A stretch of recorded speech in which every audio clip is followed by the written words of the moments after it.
Hi guys, and welcome to another battle report from a local tournament in the Czech Republic. This time we were up close to Olomouc in a village called, I've got this wrong already, so let's see, Kostelec u Holešova. So that's where we were. And this was a 12-man tournament. We had, I think it was 8 Czech players, 3 Slovak and myself. And I would say, what was the split there? Probably 8 competitive, 4 casual, something like that. So along those lines, maybe 8-4, 7-5, something like that. And so we had Carve a Path Guard, the Stash, and Cursed Objects, 3 rounds. And so only Covert was missing this time around. And what else? So usually I try and cover like how the tables were. The tables were, for me, excellent because they were much more similar to the type of tables that I build and play at home. So normally when I've attended international tournaments, different people have different styles, and so if you come across tables that just look nothing like ones you normally play, then you've got another problem to solve. In this case, it looks like their style was quite similar to mine. And so, yeah, I felt pretty comfortable on all the tables. In terms of space, there's 2 elements to table space, right? There's the table space as in space on the desk itself for your things, which was a tiny bit lacking. So on a few of the tables, you had to have your cards like on the play space. Maybe you were flipping cards, again, on the play space. You want to try to have enough room around so that you have nothing on the play space other than the models and the tokens. But it was absolutely acceptable. There were, generally speaking, enough room around and so on to make that good, and so I thought that was a good element of the setup. And the second element is the amount of space you have as a player. So are you playing arse tennis with the guy behind you? You know, do you have a chair? Is it comfortable? Is your chair constantly smacking into someone else's? Do people have to constantly pass behind you, so you're constantly having to like tuck your chair in or get nudged and like have your concentration knocked or whatever? And so there was a lot of space there for the players, so that was a very good thing about the tournament. So a tiny bit more table space would have been lovely, but the player space I thought was pretty decent. Although you can always have more. There's no problem with more space. And in terms of the rest of the venue, there was a Warhammer tournament going on, so plenty of casuals and dice buckets, and there was so there was like a bar that was serving some goulash and toasties and drinks various. So that was great. I thought that was a really nice place, and especially to see it in like a village rather than in a city. Just really cool to have that. And there was sort of a stage as well, so I think the other tournament had like the announcements going on up at the top there, so that was cool. Organization, nothing too much to say about it. It was a 3-round tournament, 1-day event. You know, they had a more social gathering the night before, so a lot of the players went up on the Friday, spent the evening maybe having a game or 2 casually and having a few drinks, which we'll come on to in a minute. That benefited me in the end, so that was cool. So in other words, it was a 1-day event in terms of the tournament, but the whole event was designed to be a bit more inclusive and social, and to sort of foster a bit more community spirit. Unfortunately, we in Brno are competitive try-hard bastards, and so we just turned up on the day for the tournament and then immediately left. But thoroughly enjoyed it, and the tournament is the bit that I personally look forward to, care about, and prep for. So I will focus on that. As for the social element, I'm sure someone else will cover it, and by the sounds of it, they had a great time. So that's cool. Right. So then we move on to the games. So round 1, I hit Christoph, who is, I think, the highest ranked player in Slovakia. I might be wrong, and of course, like when you say highest ranked according to what, right? We all know Longshank's rankings are a bit weird and not that reliable. However, you can't totally ignore them either. They have there's some method behind the madness, but nobody's claiming that the highest ranked player on Longshanks in any particular category is the best player in that category. It's a nice benchmark, and it's better than nothing, right? But I know him. I've played against him several times, and I know that he's very good. Normally, On the evening before, he'd played a game, a casual game against the host of the tournament, who played Levy 2, and they played a drinking game whereupon you have to drink a shot every time anyone declares ride with me. And I think he had 3 or 4 horsemen in the list, and so they both ended up pretty damn smashed. And so as we arrive at 9 o'clock in the morning, I don't know whether he was very hungover or still drunk or some combination of the two, but it was looking good for me. And so, but we hit Christoph in the first round. Normally, I've played against him almost always, I think, on cursed objects. He is a jackdaw specialist. He does also play Reva and 1 or 2 other things, but it's mainly jackdaw, and he plays him very, very well, usually. But today, I think for the first 30 to 60 minutes of the game, he was just sort of trying to function as a human being, and he still managed to maintain a good pace of play, so that was impressive. And sort of autopiloting, the muscle memory was definitely there in terms of movement and positioning of his models, so he wasn't making bad plays, where the one thing that really swung the game in my favour pretty early on was that he was forgetting a lot of his own rules.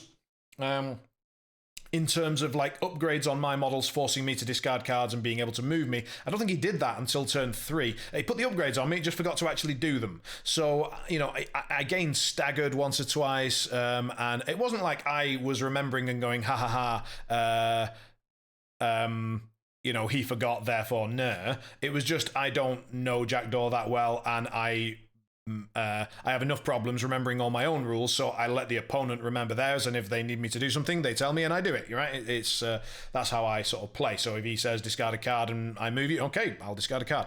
But it's not my job to remember his stuff as well, so I didn't. And then in turn 3, he said, right, I'm going to remember now and finally do this. I was like, wow, you could have been doing that the whole game? Fucking hell, that would have been rough. So about the matchup, what it was, Lynn won against Jackdaw 1, and it was on Carver Path. I've got the schemes here. So leave your mark, assassinate, sabotage, in your face, and hidden martyrs. I took a very, very passive list, so my game plan was simply to dominate the carve markers, score some schemy schemes, and not fight. So you've got 2 ways of facing Jack, in my opinion, and when you're playing 10 Thunders, they're both fairly effective. One is to be to do this, to be passive, basically not to fight him, because his strength comes from his difficulty to kill him and his ability to kill you. So if you don't fight at all and you avoid fights in general, then neither one of those is a huge problem for you. Or you can take a bunch of Ruthless, and you don't just need Ruthless. It's not like Ruthless wins, but it gives you the tools to win. So you put those tools together into a crew that makes sense, and then you can fight him on much better terms. I went with the former, so Lin 1, Triple Bookkeeper, Wandering River Monk, and Map and Story Wukong. So all the mobile models, all the models with interacts or movement on bonuses to try and get anything which basically effectively has 3 AP, so that you can do something like interact, walk, interact. So getting 2 interacts, 2 meaningful interacts per turn, per model, as much as possible. And with Lin 1, reactivating one of those models and doing it again. So the sheer amount of AP that can go into pushing carve markers, and then additionally having time to scheme as well, is crazy. I didn't take the upgrade on the rabbit because, again, I wasn't really planning to fight. I was planning to run away, and so I didn't need to challenge anything particular, because if I did, I think he would have the cards to be able to deal with it, honestly, and I didn't want to spend the stones. I wanted to have as many bodies and AP on the table as possible, and the rabbit's job was simply to run up one side of the board, very difficult to reach, you know, unless you're incredibly mobile, and even then you've got to deal with the whole double negative thing, and then he simply ran to my sabotage target, dropped schemes all game, and scored sabotage. So that's what the rabbit did. The Bookkeepers, Wandering River Monk, and Wukong pushed my carve markers essentially in a diagonal to the far corners, and they reached both corners very, very quickly. And then it was a case of almost all of my AP were spent on 2 things. All of my smaller models were spent on pushing one of his markers. He managed to get one of his markers sort of with his Jack, Montresor, hanged bubble moving onto my side, and I wasn't really able to deal with that one, but I didn't need to. I just needed to catch one of them, which I did. I caught that one, and I pushed it all the way back to his baseline, so well into his deployment, to the point where it wasn't even worth him trying to push it across the halfway line anymore. In the meantime, his attempt was to score Assassinate. From the way that he moved early in the game, and from the priority that he put on getting an upgrade on Lin early, I suspected Assassinate before the game started, but it was confirmed there. And in combination with In Your Face being in the pool, and I was almost certain that he was going for that, you could sort of see immediately what his game plan was. So on turn 1, I already started to move Lin and Map back. And then I simply retreated with them and healed and removed, staggered, and tried to just run away and use Boring Conversation and Map's attack to apply slow. So just really, really limiting his AP as much as physically possible. And Map self-healing a hell of a lot makes him very, very hard to kill for In Your Face. Meanwhile, I had Hidden Martyrs on Wukong and the Wandering River Monk, the idea being that they're both incredibly mobile and very difficult to kill because of Demise and Chi respectively, and able to then score the second point because of their mobility. They can reach the second point of being within 1 inch of a henchman, I think it is, and above half health. Wukong can't score that, but Wukong was the one that I tried to get killed and successfully got him killed twice.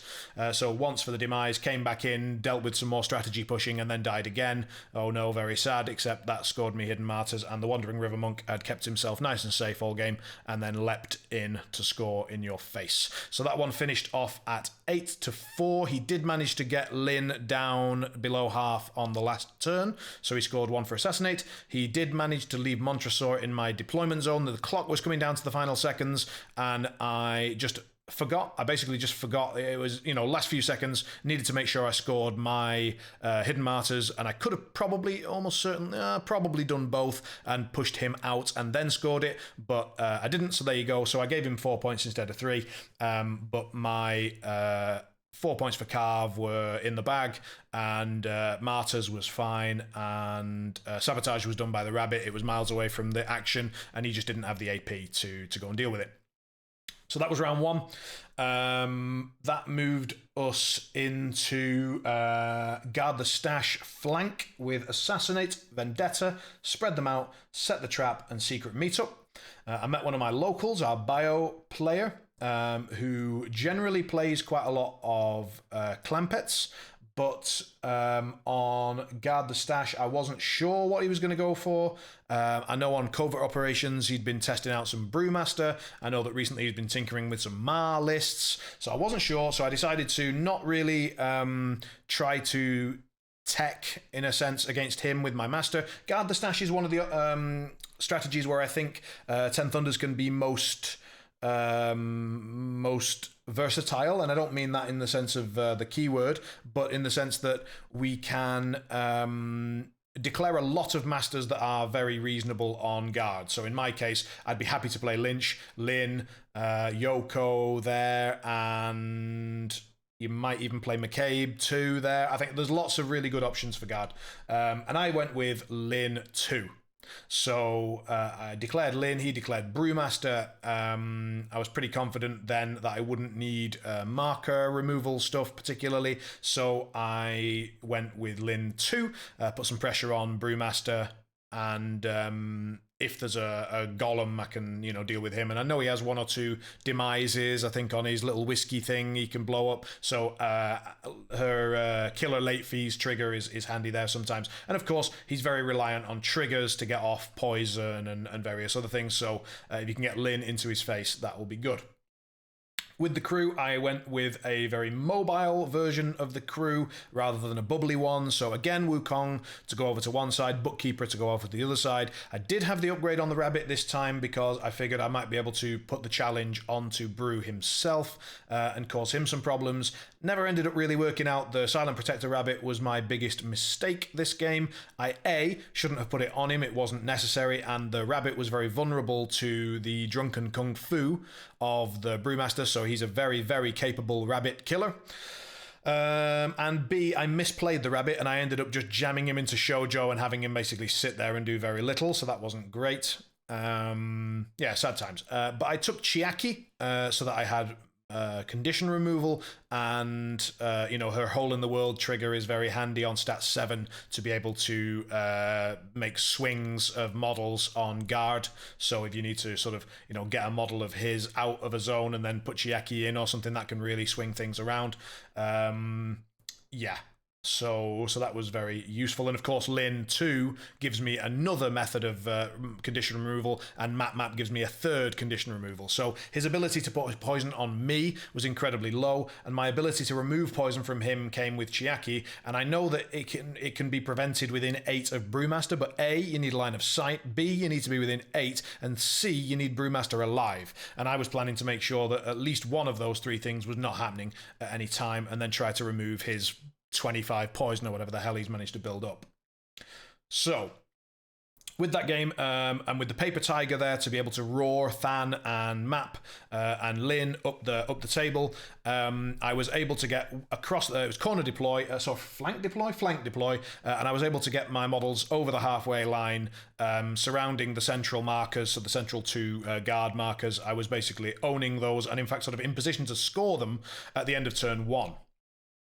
That forced a little bit of an overreaction, I would say, from my opponent, who spent quite a lot of poison building up pass tokens in order to make sure that he won initiative to go first in turn 2. I don't think that was worth it, and I think that the amount of poison he spent on pass tokens there would have been better spent on pass tokens in future rounds, but he disagreed on the basis that I was going so aggressively, and it was true that my plan was, and he identified it, was to get everything into his face, because I play Yoko a lot, and I know that when your opponent has a lot of pass tokens, it's best to make the game as messy and violent as possible so that the pass token player doesn't have the time to sort of play keep away and take as much advantage of it. If you can make everything very messy and violent, then the pass tokens lose a little bit of their strength. They're still very good, obviously. And so he felt like making sure he got the initiative immediately without having to spend a big card on it, and then being able to spend that card doing really decent pressure early on in the turn with Brewmaster was the way to go.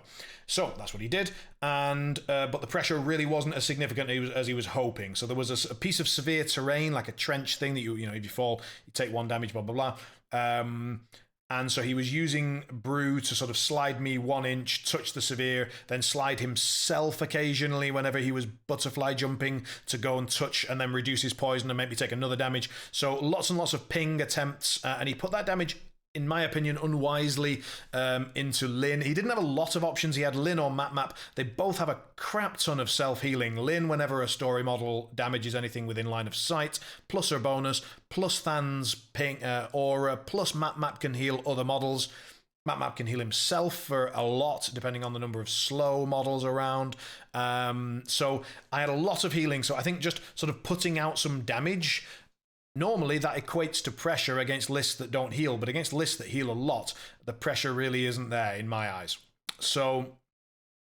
But that's what he tried to do, and it didn't really work out. So that turn was spent by me sort of securing the middle, basically moving things around, securing the middle, having Wukong start to score Spread Them Out. So I had Spread Them Out and Secret Meetup on the central building with one of his Fermented River Monks.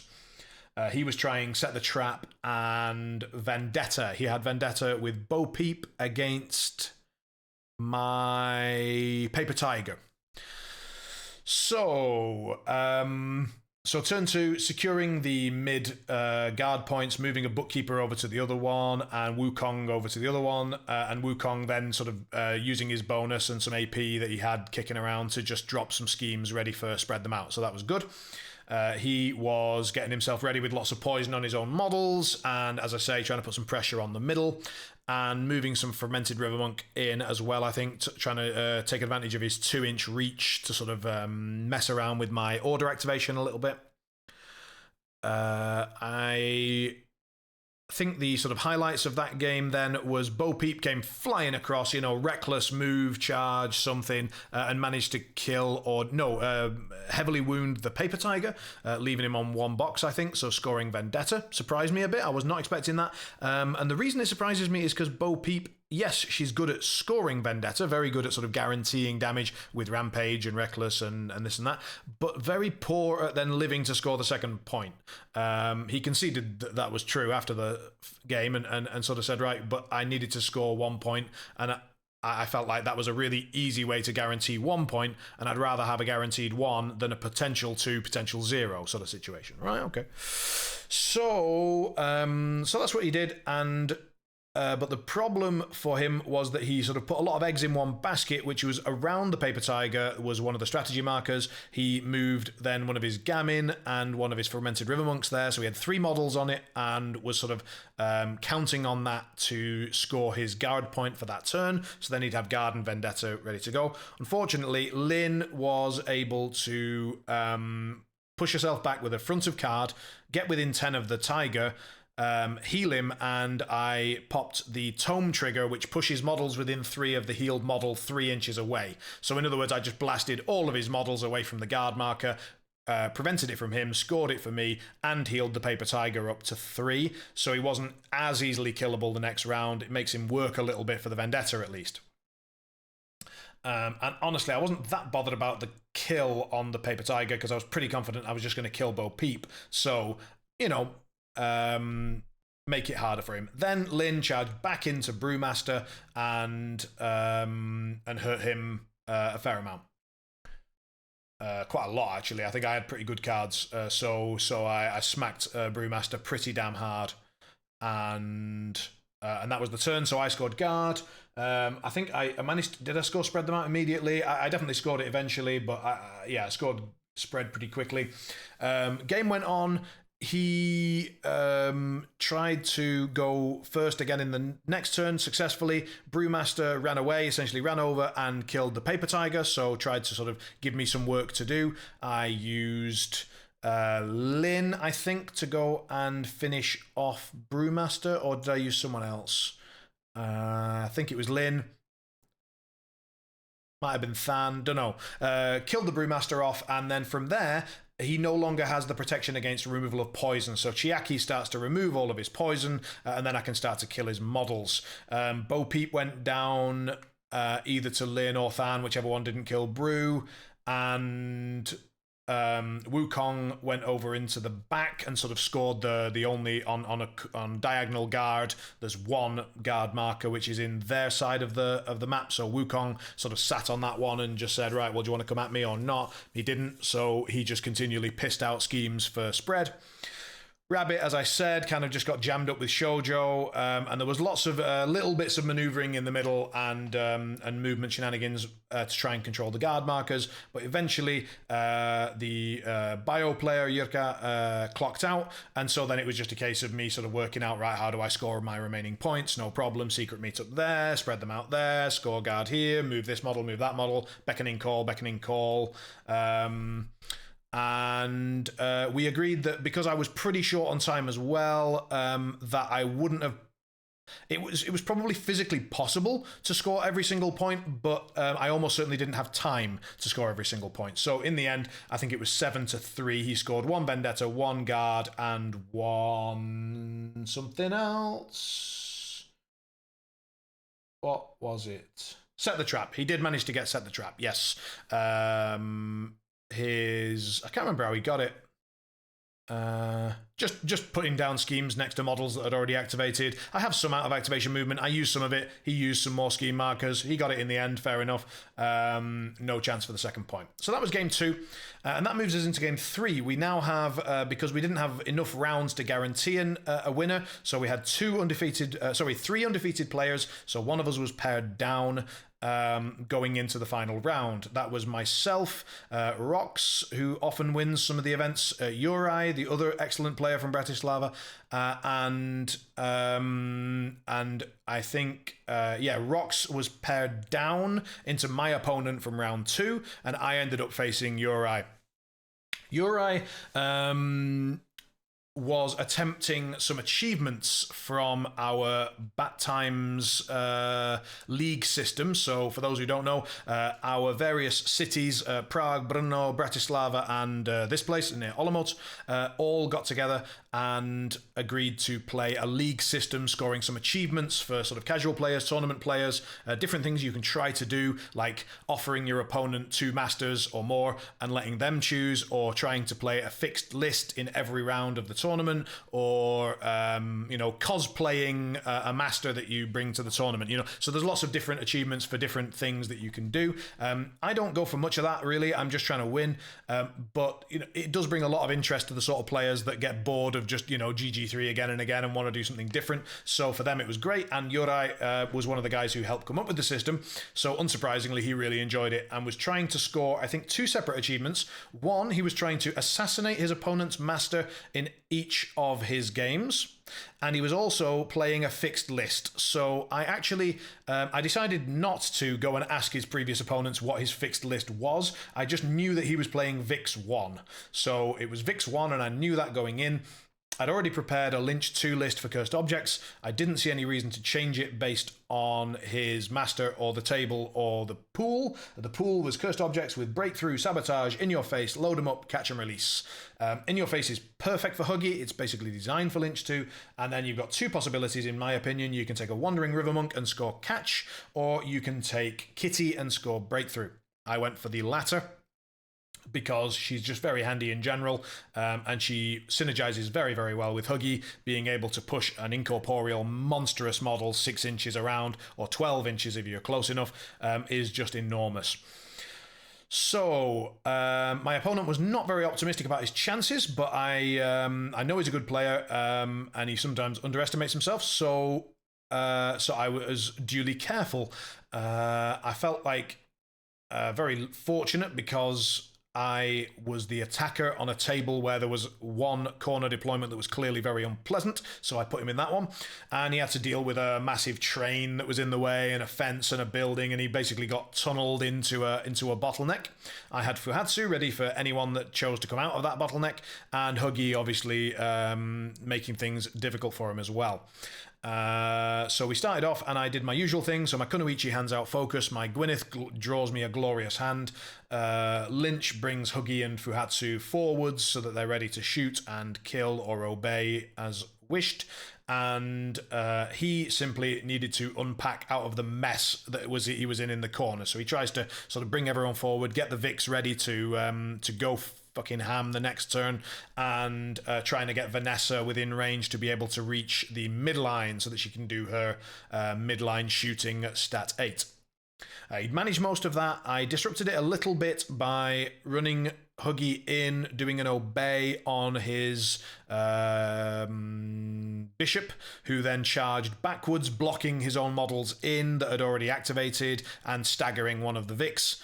It wasn't as impactful as I was hoping. I thought that really might mess up his unpack quite a lot. He fixed it, he got out, but it was, it wasn't ideal for him. And it starts the Brilliance train running, so once his Brilliance starts to stack up from obey, it gives me some other options. So that was good.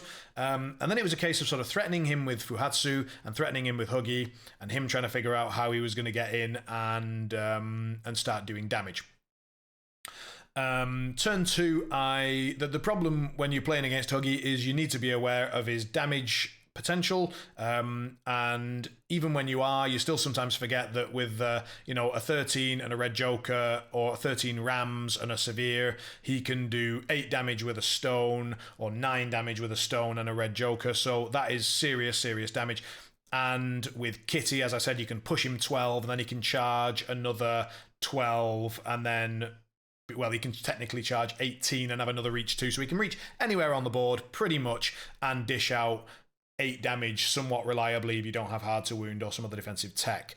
So I chose Kenshiro as my target. He moved him behind a building sort of on his own, so I thought it was a safe enough target, and I pushed Huggy over there, double jumped over and murdered him. He actually survived the first hit because he nat flipped a 13, I think, and I could have killed him with that. I could have spent my red joker, then spent a severe and spent a stone, but I didn't want to do that, so I just thought I'll sacrifice an AP, that's fine. Go again. His flip wasn't quite as good, and this time we got the kill, so killed Kenshiro for the cursed objects. He decided to then spend the entire game essentially trying to kill Huggy. So all of his attacks went into both Vics almost every turn with every activation, and then Companion into the other one, and then smashing the hell out of Huggy and Lynch, and Huggy and Lynch. They took a brief break at one stage to kill Fuhatsu. So he did kill Fuhatsu, that was his one cursed objects point there. And then he spent the rest of the game trying to kill Huggy and Lynch. I spent the game murdering stuff with Huggy and Lynch and everything else, Bill and so on, while healing Huggy up. So Huggy has the potential to heal himself a lot, especially when he's in the middle of a brawl, which he was. And then Bill could also heal Huggy quite a bit, so given the opportunity I did that, and Lynch can heal Huggy a little bit as well, 2 from an ability and 1 from his bonus trigger. So yeah, Terrifying was an issue for him, obviously, and stones. So I had 7 stones, so I was using those quite liberally to bring him down to negatives. And then with Incorporeal and healing, I was really able to stay alive all the way through until the very end. And on the last turn, he managed to finally kill off Lynch and Huggy.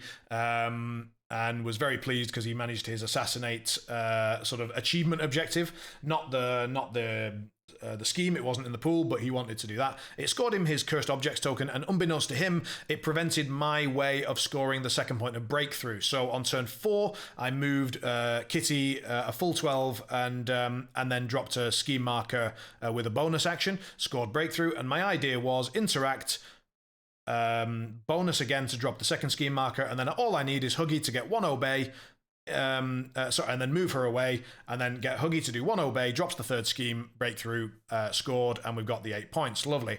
But he finally did manage to kill Huggy as much as I tried to stop him, and so we ended up on 7 points to 3, I think. He didn't score catch and release because his Ronin died early. He did not score. He scored in your face. He scored in your face and 2 points of cursed objects. So yeah. What? No, 3? I thought he had 4 points. I thought he had 4 points. Did he get 3 cursed objects? Anyway, something like that. That was roughly the, no point squabbling over it now. So ended up being a pretty good one. My VP difference and SOS in the end, I think it was VP difference was the first tiebreaker, and it was higher than the other undefeated player, which was Rox, playing, he was 1 listing Damien 1. And was very successful with him, and went 3-0 as well, but in the end just managed to edge it out and win my first tournament, which was very nice because when I started playing Malifaux almost exactly a year ago, I set myself a challenge to win a tournament within a year. So from my first game to my first tournament win, I wanted it to be within the year, and I did it by about a day. I think it was 1 day in it, so it was my last chance, and I managed it, so that was great. Really pleased with that. And I think that does it for the battle reports. So I hope you enjoyed as usual, and really enjoyed the tournament. Hope all the players are well, and we'll see you at the next one in Bratislava in November. As always, if anyone's watching this and has the inkling to travel to a tournament and they want to make their way to Bratislava, let me know. I'll put you in touch with the TO. I'll give you the Longshanks links. I will maybe help you with organising travel if I can, and of course I'm sure someone there would help with accommodation if really necessary. So yeah, I invite everybody to travel to international events. It helps all the communities grow. It's great for the game, and it's great for you. Meet new people and have a good time. All right, take care guys, have a good one.